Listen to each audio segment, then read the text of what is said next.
morning, Philippines! And good morning, South Central Mindanao! And smile, Sulala! Welcome sa ating pilot episode ng podcast entitled No Need More! And I am Jeremy. And this is my sparring partner. I'm Shalini.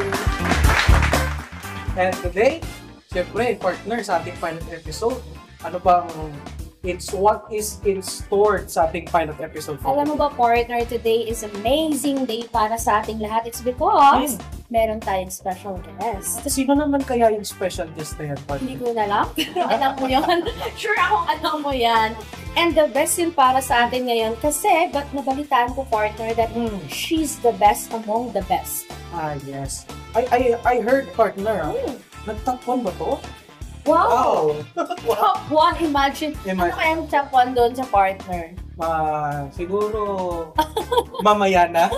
Sige, hindi na natin patatagal ito, partner. Alam kong excited na rin yung mga viewers natin na malaman kung sino yung special guest natin ngayon. So, partner? Okay, without further ado, please help us welcome ang ating nag-top 1 sa recent licensure examination for teachers last December.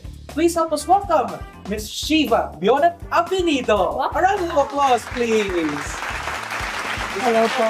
Hello. Good afternoon po, sir, ma'am. It's my pleasure. I'm so honored to be here po. It's our pleasure din po kasi you've been a pillar of the school na we look up to.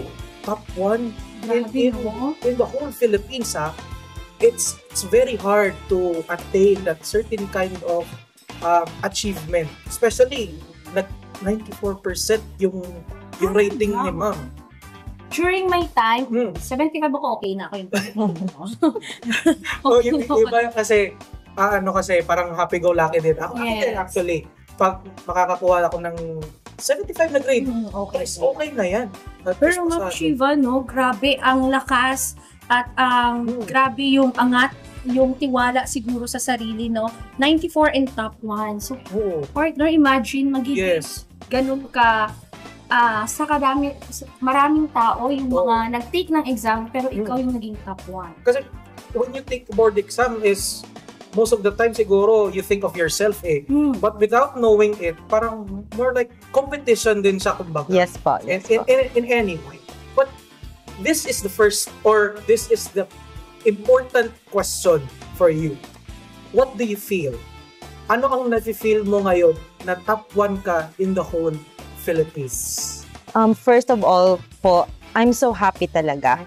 Happy and beyond grateful talaga kung ano man ang meron ako ngayon. Okay. And I owe it sa mga taong naging part of my success and first and foremost sa Diyos talaga. Yes. Because I know this would be impossible without His blessing, without His grace.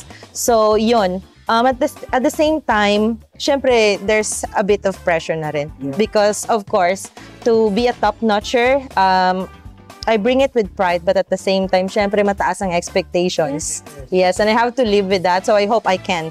Yun lang po. Ay, kaya naman yun, di ba? Kaya. Top 1 ka, maraming expectations sa'yo Di ba? Cum laude ka pa nga lang, dapat ganito na. Dapat gano'n na yun kasi cum laude Yes. Ano pa kaya kung naging top 1 di ba? Yes. So, ma'am, we all know na hindi naman talaga madali yung mga pinagdaanan ninyo, yung mga the way kayo nag-study and yung mga preparations ninyo. And ano po ba yung naging, naging hugot natin doon? And ano yung mga naging preparations natin before tayo mag-take ng exam? I think growing up poor, you don't want to be poor anymore kasi. Tama. So that was actually my motivation. And life before, when I was a child, it was so hard talaga that I had to really provide for myself na din and at the same time for the family. Okay. Kasi, I could consider myself na breadwinner. So, yun ang naging motivation ko because syempre, kung poor ka, lagi kang nadidiscriminate, and then you always hindi mo nakukuha yung mga chances and opportunities. And I don't want my siblings to experience the same. So, I would say na ang family ko ang naging inspiration for me, and at the same time, I do believe that God put that desire in my heart. And so, of course, by His grace, na-achieve ko kung anong meron ako ngayon. So, going back to the question na kung anong naging preparations ko, motivations, it was actually, if I had to elaborate since I was a child, yun, I experienced to actually umakyat sa puno ng niyog just to provide for my projects and all. Even my classmates there were a time before when we had a Christmas party when my classmates had to contribute piso-piso just so I could attend the Christmas party. Yes, so iilan lang yun. But more than that, marami pang iba that probably I could not enumerate yung mga napagdaanan ko in life. And I don't want, again, over and over again, to experience that, of course. So, but, hindi siya naging madali because, unlike some other children, they have the luxury of being provided. I had to provide for myself. So, in order for me to suffice yung mga pangangailangan ko, I had to work overseas kasi I have younger siblings pa. Okay. So, dahil bata pa sila and my parents at that time were kind of old na. So, medyo hindi na kaya. So, nag-abroad ako because, well, that's the only way I could think at that moment na para ma-provide ang needs, especially ng mga younger siblings ko. So, it took me 5 years. 3 years in Kuwait and 2 years in Hong Kong as an overseas Filipino worker. So, I was a domestic helper there. And it might sound, good and like because you went abroad. But, well, technically, we're slaves. Domestic helpers. Sa bahay, katulong, ganon. So, I had to endure that. There were times when I had to magtago. Kasi may mga cameras eh. Some of the employers would put cameras. Mga CCTV. Yes. So, you don't want to show your weakness. So, kailangan na lang, they also want to monitor if you're working because they're paying you. Yeah. So, nagtatago na lang ako and also to rest my feet naman kasi you walk around for how many hours? Sometimes I only rest for around maybe swerte na ako may 6 hours. Sometimes I would even sleep for 4 hours. So kulang na kulang. Yes. But I was younger at that time, so medyo nakaya pa ng katawan ko. Yes. So, like what I said, umiiyak na lang talaga ako sa CR. But then yung CR na yon, witness yon ng mga tears ko, and at the same time my questions, and at the same time syempre gusto ko na, Lord, bakit gusto ko lang naman mag-aral, but instead na ibigay niya sa akin yung answer na yon, napunta pa ako sa abroad, marami pa ang nangyari sa life ko. That time, you really questioned the existence of bakit ako nasa situation na ganito. I felt like life wasn't fair at that time. Kasi yung mga kabatch ko, they were blooming, blossoming in their career, and they're married, they have this happy family, while I didn't have any of those. Parang ganun. Career-wise, I thought that was not really very professional in a way. Relationship-wise, and I was also away from my family. So, naisip ko na, why is it that other people could have this thing na gusto nila, and then yet, yes, it was just so hard for me. Yes. I felt like maybe there's something wrong sa akin, or maybe I was punished, or maybe I don't know. There are a lot of questions actually. Maybe it's a kind of way na saying, siguro partner, parang birth toast theory, kumbaga na maybe this is not the right time for you yet. Parang it's a way of misdirection. Kumbaga, may mga malay natin, it's not your time, but maybe you are redirected to another path. Kasi sabi, parang may ganyan yan eh. Yung parang, you have to go with this situation before ka makapunta doon for you na parang malasap mo talaga yung success na diba? Kasi pag diretso-diretso to success, parang hindi mo naman parang hindi mo na-appreciate. Pero pag nanggaling ka dun sa hirap, parang yes, this is the thing na gusto kong matanggap and diba? And you get it, diba? Yes. What part of imagine? Yun siguro yung way of giving back ng ating all-knowing provider.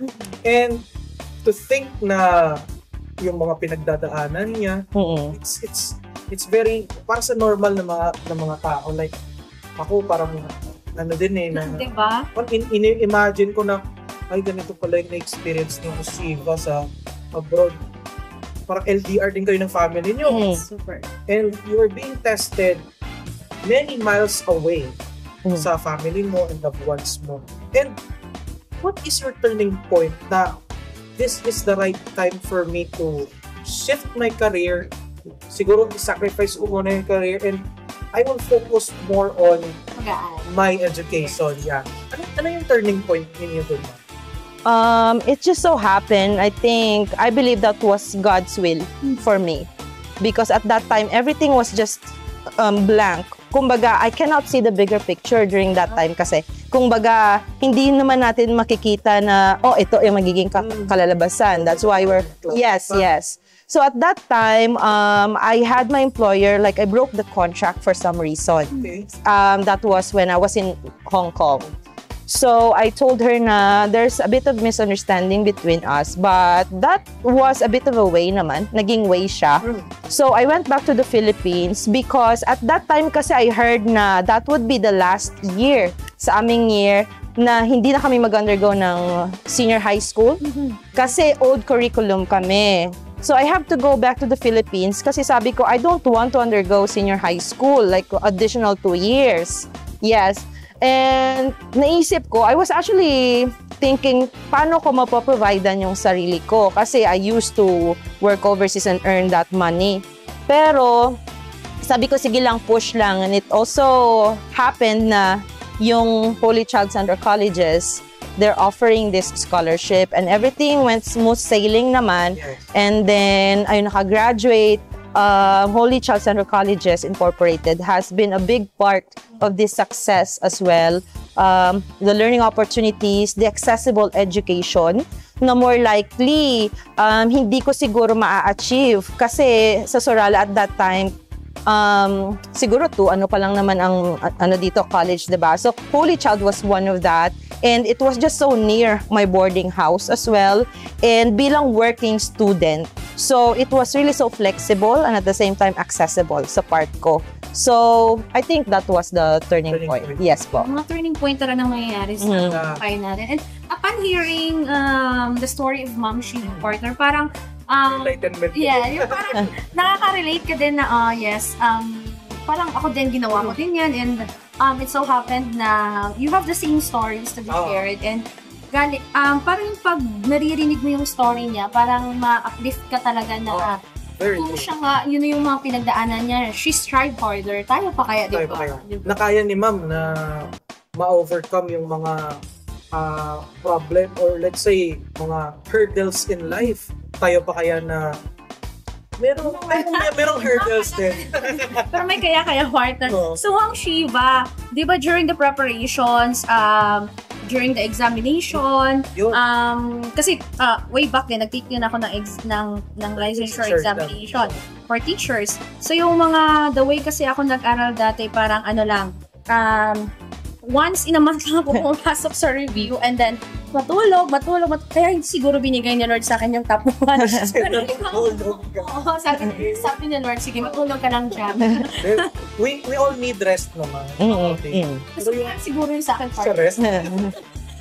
Kaya Ma'am Shiva, ano yung mga ginawa mo during the preparation sa yung mga, like, ka din ba Ma'am Shiva, yung parang notes? Yeah, nagsusulat and you study harder, like, hindi ka na natutulog, parang ganon. Tapos, pwede ko din siguro ma-add part. Yes. Ano ba yung naging role ng HECI during your review period na? Ano ba yung mga naging nila, help sa iyo during that? Well, at that time, ang HCCI, as far as I know, lagi silang nagmo-monitor sa review center namin. And then, they also ask our welfare as well.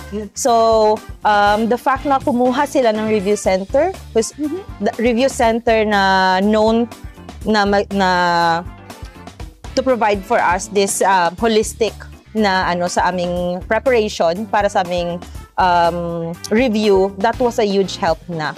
Because I believe talaga na naging, aside from Holy Child Center Colleges, the connection with the review center also helped as well. So it's a shared victory na there.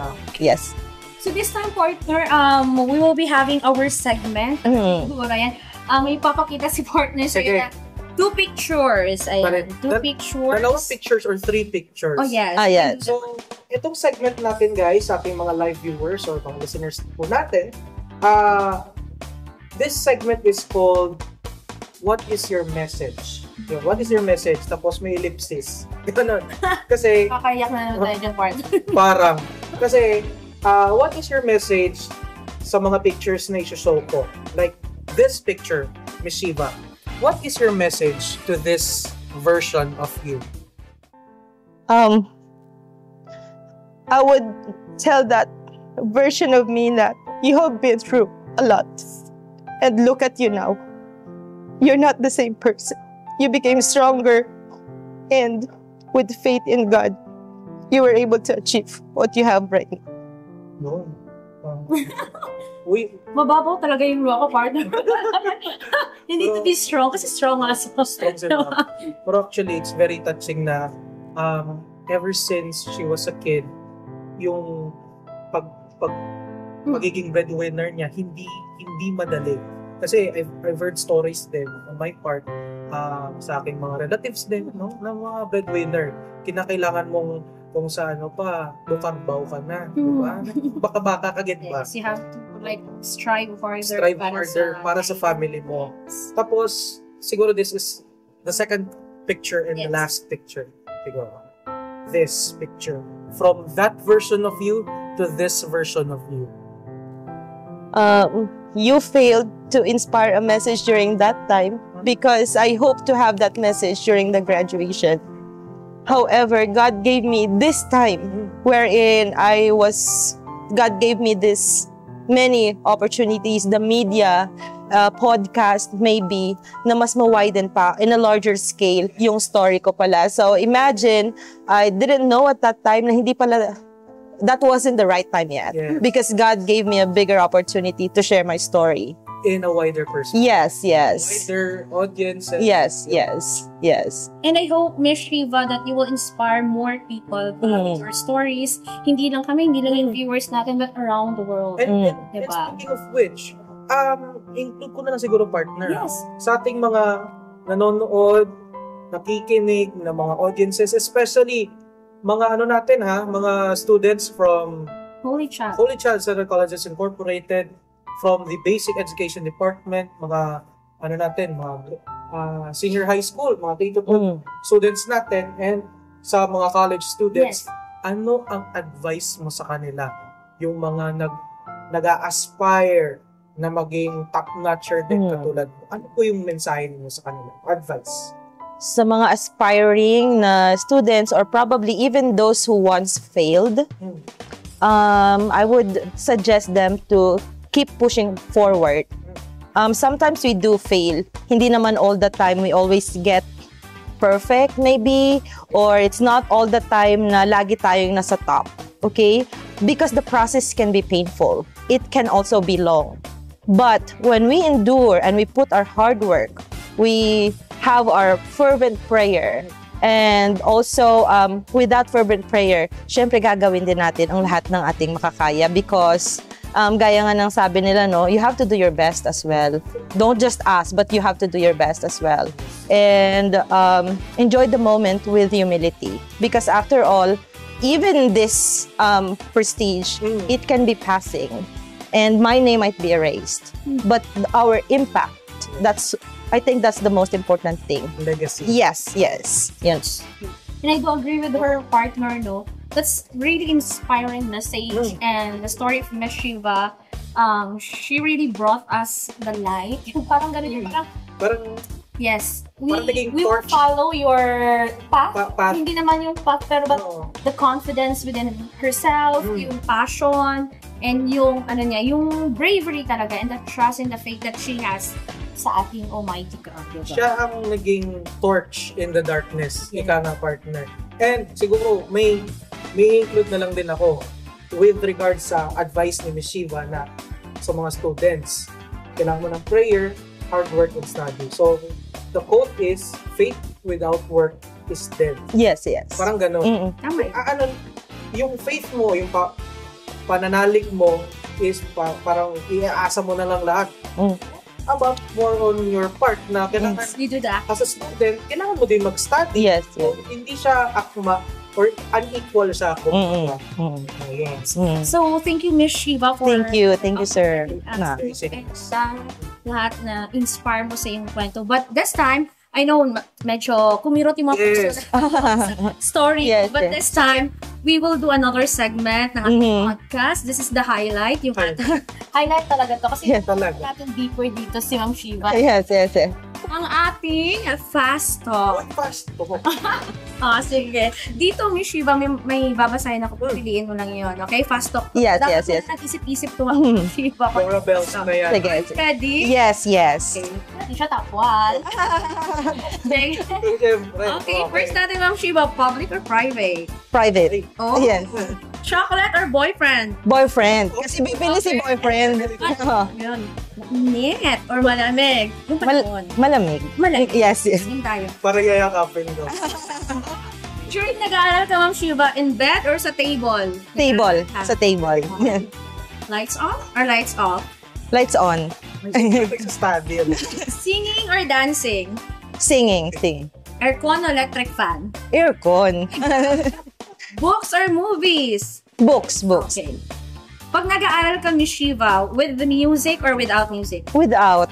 Kasi nadidistract po. Okay. Libro o boyfriend? Pwede both. Ayun, ako din both ako dyan. Green flag or red flag? Green flag. Yes. Mayaman o matalino? Both. Matalino na lang. Sige. Ako, ma'am, wala akong pakialam sa matalino. Mayaman talaga. Maikli o mahaba ang pasensya po? Mahaba. Mahaba yung pasensya. Kiss or hug? Ano yan? Parang natagalan ako dito Hug na lang. Hug up. Top or bottom? Top. Top notcher diba? Sure. Dapat top. Yes. Thank you. Salamat po sa Thank you so much. oras sa amin dito sa ating podcast, To Know Me More. Yes. Maraming salamat. You really inspire everyone, especially kami and yung mga viewers natin. So this time, partner, before natin i-end yung ating pilot episode ng ating podcast for this day, meron tayong Ibibigay. May gift. Wow. May gift tayo. This is from Holy Child Central Colleges Incorporated, and this will be pasasalamat natin. yun. Wow. Thank you so much po, Holy Child. Top 1 ng ating Thank you. December licensure examination last year. Dito siguro natin 2024. ilalagay.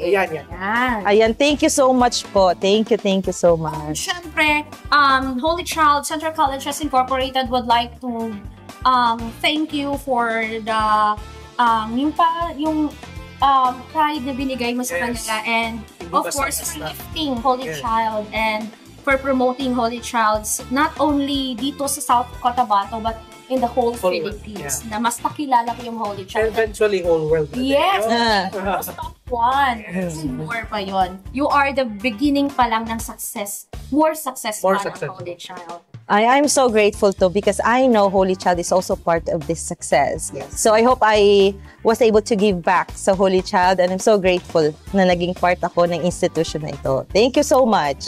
Okay, thank you so much once again, Miss Shiva, for inspiring everyone. And I think, partner, that's the end of our pilot episode for today ng ating podcast. Know Me More!